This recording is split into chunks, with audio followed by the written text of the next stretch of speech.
بالکل جو ہے بے بنیاد اور انتہائی لغو قسم کی جو ہے وہ پراپگیشن ہے.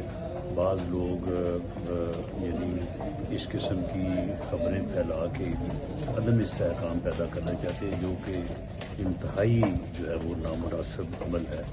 تو یہ بالکل غلط بات ہے. کوئی ایسا معاملہ نہیں ہے.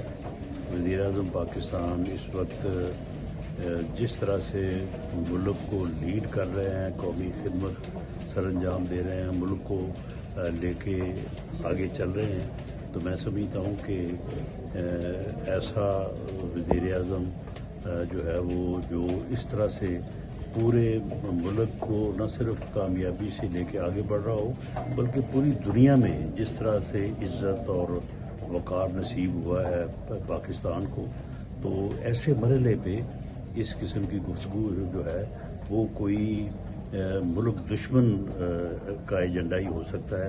اس کے علاوہ اس میں کوئی صداقت نہیں. رانا صاحب، کل جس طرح اسمبلی کا ہم نے ماحول دیکھا، وزراء بھی ملے اپوزیشن سے، وزیر اعظم صاحب بھی، کیا کوئی مثبت سمت میں مذاکرات آگے بڑھتے جائیں؟ دیکھیں جی، ہم نے تو ہر دفعہ کوشش کی ہے کہ مثبت سمت میں جو ہے وہ مذاکرات بھی اور اپوزیشن کے ساتھ بھی جو ہے وہ تعلق جو ہے وہ ہونا چاہیے اور بات ہونی چاہیے. ہم تو جب اپوزیشن میں تھے اور اس وقت ہمارے خلاف مقدمات بنائے جا رہے تھے، ہمیں وکٹیمائز کیا جا رہا، ہم نے تو اس وقت بھی کوشش کی تھی کہ اس وقت کی حکومت سے جو ہے وہ ایک ڈیموکریٹک طریقے کے ساتھ جو ہے وہ معاملات کو جو ہے وہ حل کیا جائے. ہماری تو ہمیشہ یہ کوشش رہی. حکومت کی طرف سے کوئی کمیٹی وغیرہ بنائی جا رہی ہے اس حوالے سے؟ نہیں، اب تو براہ راست وزیر اعظم نے on the floor of the house opposition کو ڈائلاگ کی دعوت دی ہے.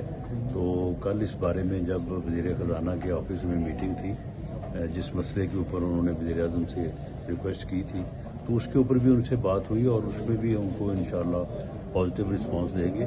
تو اس وقت میں نے تو ان سے یہ کہا ہے کہ آپ جو ہے وہ آپس میں مشورہ کر لیں، اور جب آپ کہیں گے وزیر اعظم آپ کو جو ہے وہ ٹائم دیں گے اور آپ تشریف لائیں اور آگے بیٹھ کے جو بھی ملک کی بہتری کے معاملات ہیں ان کے اوپر بات ہونی چاہیے. سر، ایران امریکہ مذاکرات جو ہیں دوسرے مرحلے کے شروع ہوں گے اور یہ 60 دن کے اندر؟ جی بالکل شروع ہوں گے. اب آپ کے علم میں ہے کہ دونوں ممالک کے صدور نے جو ہے وہ دستخط کیے ہیں. اب اس کے بعد تو کوئی شبے والی بات ہی نہیں ہے. مذاکرات شروع ہوں گے اور انشاءاللہ تعالی 60 دنوں میں جو ہے وہ مکمل بھی ہوں گے اور کامیابی سے مکمل ہوں گے. اور پاکستان نے جو ایک بہت ہی مثبت اور اہم رول ادا کیا ہے آج تک، تو وہی رول انشاءاللہ جاری رہے گا اور اسی رول کی وجہ سے ہی انشاءاللہ یہ 60 دنوں میں سر اس کا معاشی فائدہ ہوگا پاکستان کو؟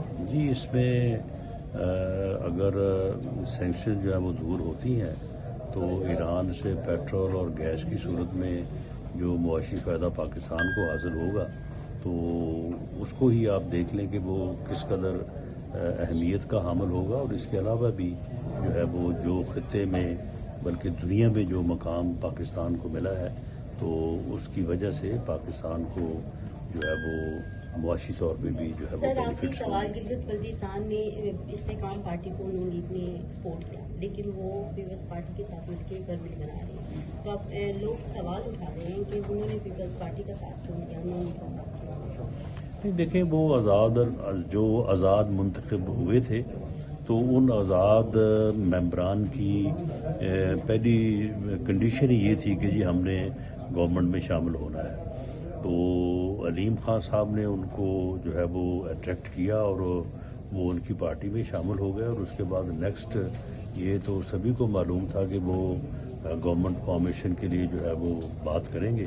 تو میرا خیال ہے ان کی بات جو ہے وہ چل رہی ہے، لیکن کیونکہ پی ایم ایل این نے تو یہ فیصلہ کیا ہے کہ وہ اپوزیشن میں بیٹھیں گے اور لیکن گورنمنٹ بنانے کے لیے پیپلز پارٹی کو فیسیلیٹیٹ کریں گے. تو ہم تو پیپلز پارٹی کی گورنمنٹ کے لیے جو ہے وہ ان کو سپورٹ کریں گے. ان کو دعوت بھی دی ہے، مبارکباد بھی دی ہے، اور پی ایم ایل این جو ہے وہ خود اپوزیشن میں بیٹھنا پسند کرے گی. جو آزاد اراکین ہیں انہوں نے، کیونکہ ان کا یہ شروع سے یہ پروگرام تھا کہ وہ گورنمنٹ میں شامل ہونا چاہتے ہیں، تو وہ درست ہے کہ انہوں نے آئی پی پی میں شاید اسی لیے وہ شامل ہوئے کہ آئی پی پی کی قیادت یا علیم خان صاحب بہتر انداز سے ان کو نیگوشیٹ کر کے اچھی جو ہے وہ اچھا شیئر گورنمنٹ میں لے کے دے سکیں گے. تو میرا خیال ان کی بات ہو رہی ہے اور اس میں وہ کامیاب رہیں گے. بہت شکریہ. Thank you. Thank you.